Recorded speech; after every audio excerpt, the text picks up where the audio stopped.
بسم الله الرحمن الرحيم. فتلقى آدم من ربه كلمات فتاب عليه إنه هو التواب الرحيم. Tunaona katika suratul Baqara aya 37. Tunaona baada ya matokeo ambayo yalitokezea kwamba Nabii Adam kukatazwa nini shetani akakuja akazungumza nini alafu maelezo yake na nini ilitokezea ilikuwa vipi hiyo sasa. Hiyo pia ni maelezo zaidi ambayo inatakana itajia kipindi yake. Lakini hapa tunaona baada hiyo yote Nabii Adam anakuja na aya inasema kwamba fatalaka Adamu min rabbihi kalimat. Yani Mwenyezi Mungu talaka alipokea Nabii Adam kutoka kwa Mwenyezi Mungu baadhi ya majina. Kalimat fataba alayhi. Yani akatubia. Sasa aya inasema akatubia kwa yani hiyo he kwa sababu Kiarabu kwamba akatubia kupitia hiyo he sasa inarudishwa mahali. Lakini anyway sasa Kiarabu kidogo ni inataka ujue kuna kitu inaitwa dhamiri inarudishwa kwa maneno gani. Hapa hivi wanazuoni wanasema kwamba akatubia Mwenyezi Mungu kupitia hizo kalimat. Mwenyezi Mungu alimpatia hizo kalimat alafu akatubia yani akaweka hizo jina ama sasa ni jina za watu wa gani ama ni jina nini ama ni jina ya kitu gani ni kalimat. Kalimat ni words, sentence, maneno. Sasa ni maneno gani ndio sasa tunatakana tuangalie. Hiyo yenyewe sasa hiyo ni kipindi kingine na maneno. Lakini hapa hivi sasa sisi kama Waislamu tunatakana tujue Qur'ani yetu. Qur'ani yetu inasema kwamba Nabii Adam alitumia maneno kalimat, sio moja, sio mbili, kuanzia 3 kwenda juu ndio inakuwa kalimat, yani mingi. Ikiwa ni moja wanasema kalima, ikikuwa mbili inaitwa kalimatan, ikikuwa zaidi ya 3 wanasema kalima. Sasa hapa hivi jaelezea ni 3, ni 4, ni 5, ni 10, ni 100, lakini alitumia kalimat kadhaa, neno kadhaa kutubia Mwenyezi Mungu. Fataba alayhi, Mwenyezi Mungu akamtubia, akakubali tauba yake. Sasa kuna maneno ambayo yalikuwa yako ambayo Mwenyezi Mungu alimfundisha Nabii Adam, ndio alikuwa anatumia kama namna ya kufanya baadhi ya mambo. Ukiangalia wanazuoni wanaelezea, ukiangalia baadhi ya hadithi ambazo zinaelezea za Bwana Mtume kwamba ni nini hizo kalimat pia zinaelezea. Mimi sitaki kuelezea yote ndio iko ni kwamba mimi ninasema kitu fulani kinifika. Wewe kama msikilizaji mwenye utaenda uangalie, kwa sababu kuna tafsiri tofauti na kuna picha tofauti ya hii aya. Sasa wewe ende uangalie, alafu uangalie zote, lakini uangalie gani inakutana na mwenendo ya hii nini utaratibu ya aya ya Qur'ani. Twende zaidi, kuna viumbe ambavyo hatuvijui. Sasa kalimat inakuja, tunasema tunaelezea Qur'ani kwa Qur'ani, tutaki kwenda huyu yule nini, hapana.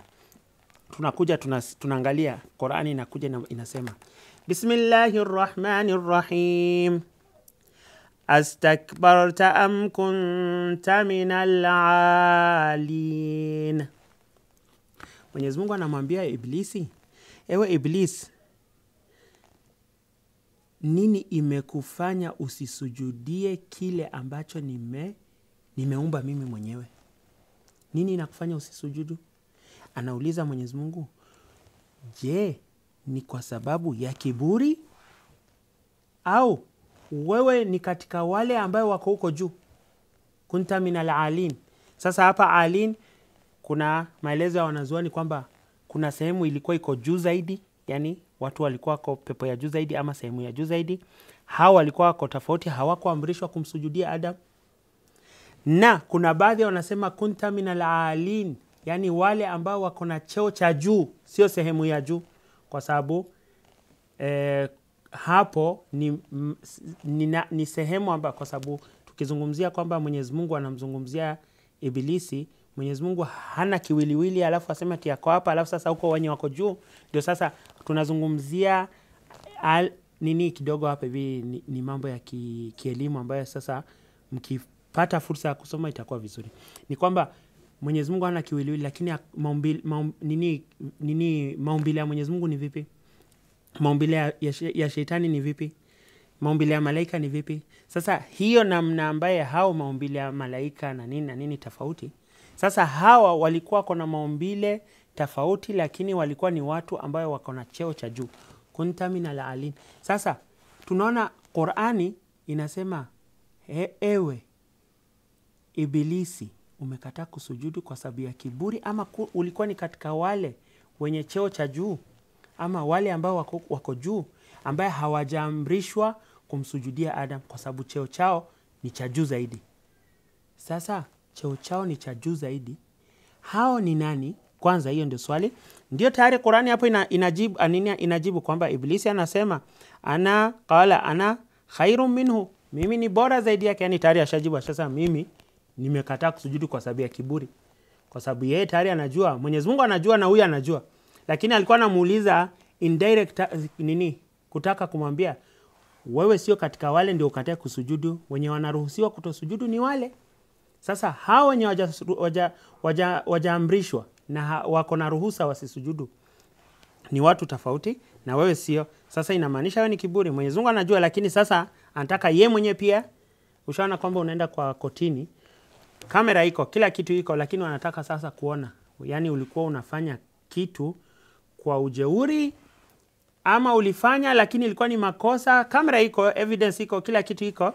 Sasa wanataka kuona kumbe uko na guilty, at least tunaweza tukakusamehea. Lakini kuna mtu kamera iko, dalili iko, watoto sio mimi, nini bado anakataa. Sasa hapo ndio unaona kwamba unaambia ukikubali makosa yako tutakupunguzia nini? Tutakupunguzia siku zako za jela, ama tutakupunguzia nini yako, jarima yako. Sasa huyu pia Mwenyezi Mungu alikuwa anataka kumpatia fursa, haujasujudu, lakini kwani ni nini, ni vipi? Lakini yeye kiburi akakuja akasema mimi nilikuwa bora zaidi yake. Sasa akakataa na ikabaki ndio hiyo sasa kufukuzwa na kuwekwa kwamba ni katika wenye kulaaniwa na nini na kuendelea na mpaka saizi ndio yeye ndio shetani na ndio Ibilisi. Sasa swali, sisi kama Waislamu ambaye tunaangalia Qur'ani, tunataka tujue, tumetajiwa vitu viwili kwamba kuna ambao walikuwa kuna daraja juu zaidi ya nani? Ya Nabii Adam, ambao tunaona kwamba walikuwa hawaambiwa sujudu kama venye nini. Hao walikuwa kwa juu. Nabii Adam yuko hapo, shetani sijui nini. Hapo hivyo tunaona Mwenyezi Mungu ako hapo anawahutubia malaika, msujudieni Adam. Wewe nini Ibilisi, msujudie Adam. Sasa malaika wakasujudu, Ibilisi akakataa kusujudu. Yani tuko kwa nini, wako kwa nini level moja, wanaambiwa msujudieni. Lakini kuna wale Nabii Adam yuko hapo pia lakini hawakusujudu. Sasa kuna wale wenye wako juu, yani wako juu kuliko malaika, wako juu kuliko Nabii Adam, wako juu kuliko shetani, wako juu kuliko Ibilisi, wako juu kila kitu, wako juu kuliko wote. Alafu sasa ni Mungu lakini ndio amewaumba hao wenye wako huko juu. Sasa ni binadamu ni nini? Lakini anasema amkunta minal alin. Sasa kama Waislamu tunatakana tuzingatie, kuna viumbe, kuna watu, kuna sasa sisi nini sema ni nani? Mimi sitasema ni nani. Mimi nataka nyinyi kama Waislamu ambaye Qur'ani inasema afala taqilun, kwani hamfikiri, kwani hamtafakari, mwende muangalie hawa ni nani. Na hapo mimi nairudisha, mimi kwa utafiti wangu, hawa minal alin ndio majina ambayo Mwenyezi Mungu alimfundisha Nabii Adam kufanya tauba. Akasema fatalaka Adamu min rabbihi kalimat. Nabii Adam alipokea baadhi ya majina kutoka kwa nani? Kutoka kwa Mwenyezi Mungu. Fataba ale, akatubu kupitia hayo majina. Hayo jina ni hao wenye walikuwa minal alin. Hiyo ndio utafiti wangu. Lakini hao minal alin ni nani? Hao minal alin ni nani? Hatuwezi sema ni majina ya Mwenyezi Mungu kwa sababu Mwenyezi Mungu minal alin. Angesema minal alin, amkunta minni, yani kwani wewe ni katika mimi? Yani wewe hauwezi ukasema hao ambao wako juu ama hizo kalimat ni nani?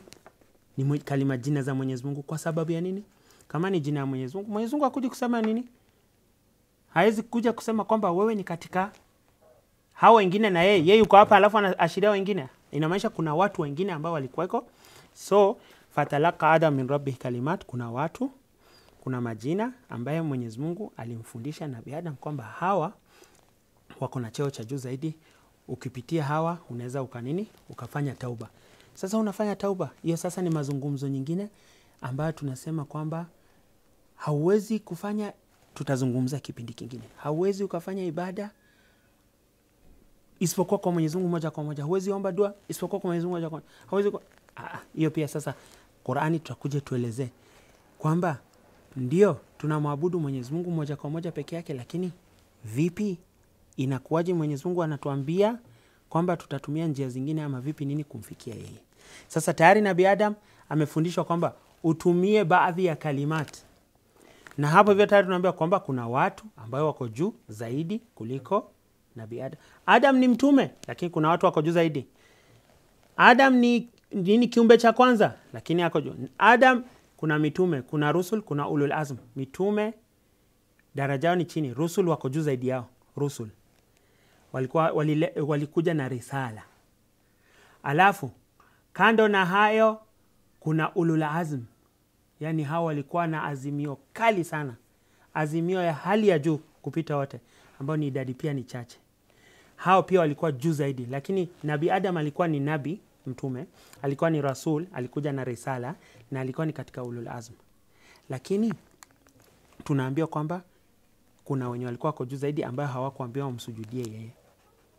Sasa sisi kama Waislamu tukitaka kuzingatia, tukitaka kutafakari na tunasoma Qur'ani, tuachane vitabu zingine zote, tusome tu Qur'ani, tutumie akili zetu, tutapata mafunzo mazuri kutoka kwa Bwana Mtume Muhammad sallallahu alayhi wa alihi wasallam. Wassalamu alaikum wa rahmatullahi wa barakatuh.